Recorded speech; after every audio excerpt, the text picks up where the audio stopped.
Hello mga darling, good morning. Happy morning sa inyong lahat. Alam niyo ba na ang pag-asenso ng tao ay nasa sa sarili mo. Kung magmumuk ka na magmumukmok dyan dahil kung yan lang ang pera mo o wala kang hawak na pera, hindi maganda yan. Kahit wala kang hawak na pera, huwag kang magmukmok. Ang gawin mo, linisan mo buong bahay mo, lalong-lalo na yung unahan ng pintuan ninyo sa gengkay, sa balkonahin ninyo. Kailangan maaliwalas para ang pera pumasok. At pag mong isipin na ang nakaraan, ang iisipin natin ang kasalukuyan. Gumalaw ka para sa iyong buhay, ngayong kasalukuyan. Huwag mong isipin yung mga nakaraan na yun. Hindi na dapat ibalik. Tatandaan nyo yan. At ang perang hawak mo, kung gusto mong umasenso, ilagay mo sa negosyo. Kahit maliit lang na pera, pwede mang negosyo. Tumingin ka sa mga YouTube, kung anong pwede sa pera mo, gawin mo. Pero nga dyan, 100 lang nakagawa ng magkano kinita? 1,000. Nasa inyo yan. Ang buhay nyo, nasa inyo rin. Hindi nasa ibang tao. At hindi yung mga sabi-sabi lang. Kumilos ka. Ikaw ang gagawa ng ikabubuhay mo. Totoo yan dahil patik ako dyan dahil ganyan ang ginawa ko. Konting pera ko, ipinupuhunan ko. Nung araw, ganun ako. Nung araw pa hanggang ngayon. Oo. Gagawa ko ng paraan para mamuhay ako. Hindi ako gagawa ng paraan na magmukmok lang ako. Kikilos tayo. Ganun ang gagawin. Kung ang partner mo, ganun lang. Tignan mo, ako gumawa ng paraan para sa buhay namin. Ganun ang gawin nyo. Kung ang partner nyo nandyan lang at ganyan ang gusto niya, ikaw humatak sa kanya para bumangon siya. Ganun yun. Ngayon, kung hindi siya mag-aano sa'yo at magpursige ka na para sa inyo. Dahil yan para sa pamilya mo. Lahat ng ginagawa mo para sa inyo, sa anak mo. Gawin mo inspirasyon ng anak mo para umasenso kayo. Kahit anong paninda, kahit konti lang puhunan mo, simulan mo sa maliit, lalaki din yan. Tsaka syempre, kapag ka ikaw, nag-uumpisa pa lang, makikita mo naman yung customer. Sarapan mo lang. At tsaka yung, ibigay mo yung ng customer. Yes. Ilapit ba yung sarili mo sa kanila? Ang paghatak ng tao, ang na sa'yo. Yan. Huwag mo isipin yung kung anong salita ang mga narinig mo. Ang isipin mo, hahawakan ka ni Lord. At kapit ka lang sa Kanya, idasal mo sa Kanya lahat-lahat. Huwag mo siyang pangunahan. Pag yun ang sinabi ng Lord sa'yo, malaramdaman mo naman yan dyan para dyan ka. Yun, ibinigay sa'yo ni Lord. Huwag kang panghinaan ng loob.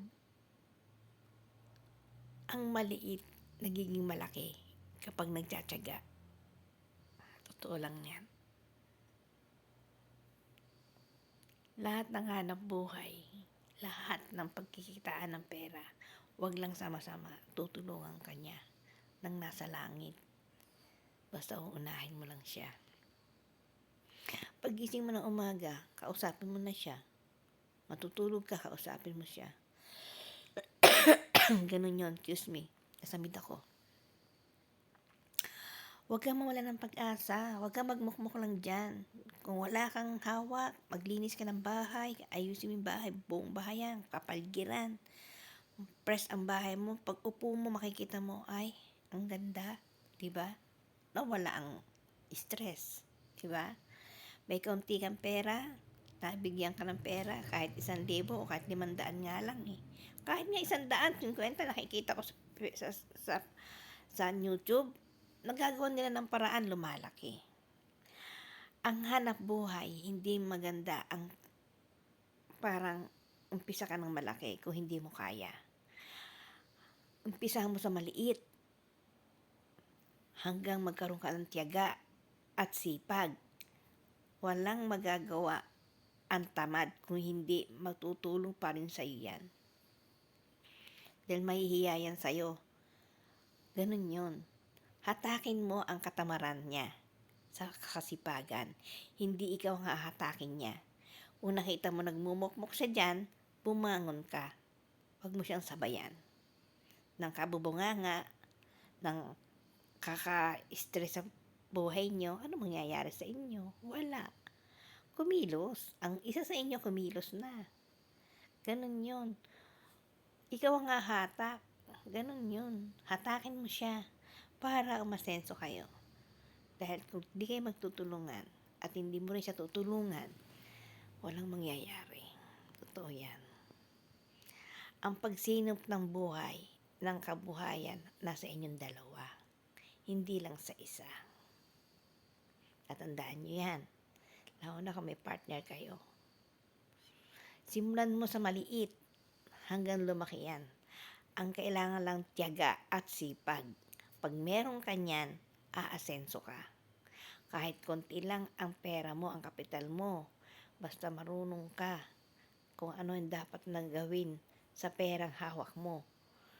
Aasenso at aasenso ka. Hindi ka mawawalan ng pera kahit pambao ng anak mo. Kahit pambili ng pandesal. Tatandaan niyo yan. Lalo na sa mga aking mga manugang, mga anak. Ang dalawa dyan na dyan sa Pilipinas. Maging masinop kayo sa perang hinahawakan ninyo. Dahil yan din ang mag-ano pag binawaldas nyo. Minsan minamahal ang pera.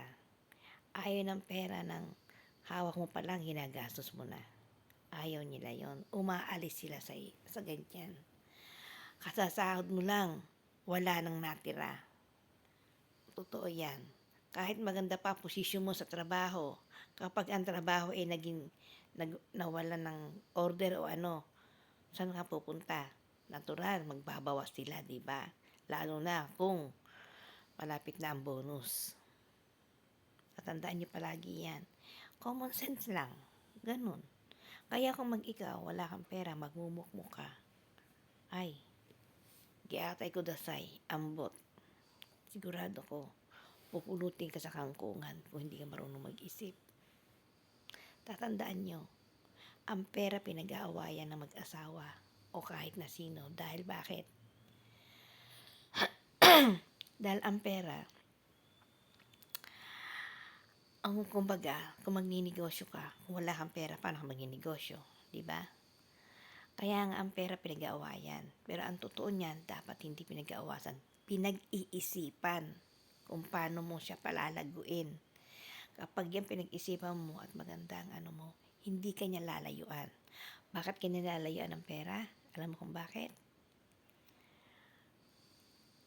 Kasasahod mo pa lang, winaldas mo na. Hindi mo man lang siya pinatulog sa wallet mo. Diba? Punta dito, punta ron. Akala mo okay na. Hindi mo alam, wala ka na pala ng trabaho. Yabang dito, yabang doon. Huwag ganon. Ang pera, pinag-iisipan paano lumago. Hindi yan inuubos. Tandaan nyo yan. Sinasabi nga nila ang pera evil. Bakit? Kasi, ibinibigay mo na ibinibigay yung mga ano ng katawan mo. Ngayon, pag wala ka ng pera, lungkot na lungkot ka. Gagawa ka na ngayon na hindi maganda. Hindi ka marunong humawak. Diba? Ganun yun. Huwag mo isipin na ganun ang pera. Ang pera, ginagawa ng solusyon para siya lumago. Ikalalago ng pera mo. Alam mo kung ano, ang sikap at pagsipag mo. Magsikap ka lang, sipag, tiyaga. Yan ang dapat. Para makamit mo, yung nakakamit nila. Yung mga umuunlad na tao, katulad nila Diwata, yung mga vlogger umuunlad, diba? Kasi nagtiyaga na nga sila. Dahil naranasan nila ang hirap. Kaya kung ikaw nahihirapan sa buhay mo, magtiyaga marunong magsipag, marunong magtiyaga, at marunong din umayos ng paggastos. May tiyaga ka, may sipag ka, at determinasyon ang buhay. Diskarte ang buhay. Lahat ng nangyayari sa'yo, diskartehan mo. Kahit hindi ka patapos ng pag-aaral, kahit ano ka pa, basta mayroon kang diskarte, lalampasan mo lahat ng hirap. Tatandaan nyo yan. Yan ang tunay na dapat niyong gawin, lalo na kung meron kayong mga anak, babae man o lalaki. Huwag kayong mawalan ng pag-asa kapag meron kayong diskarte. Diskartehan mo ng mabuti ang nagiging buhay ninyo dahil doon ka aasenso. Diba ang dami ng umasenso? Bakit? Binigyan na ng Lord ang biyaya yan. Pinakitan. Magsipag ka lang. Pag nakita ni Lord yan, tingnan mo, ibubuhos niya sa'yo nang hindi mo maintindihan bakit nagkaganon. Papasalamat ka na lang. Ibubuhos sa'yo lahat. Ano ko na yan? Kaya tandaan nyo, walang tamad na tao sa mundo. Basta marunong ka lang dumiskarte ng buhay mo. Diskartehan mo ang buhay, lalo na kung meron kang anak, kung meron ka ng pamilya.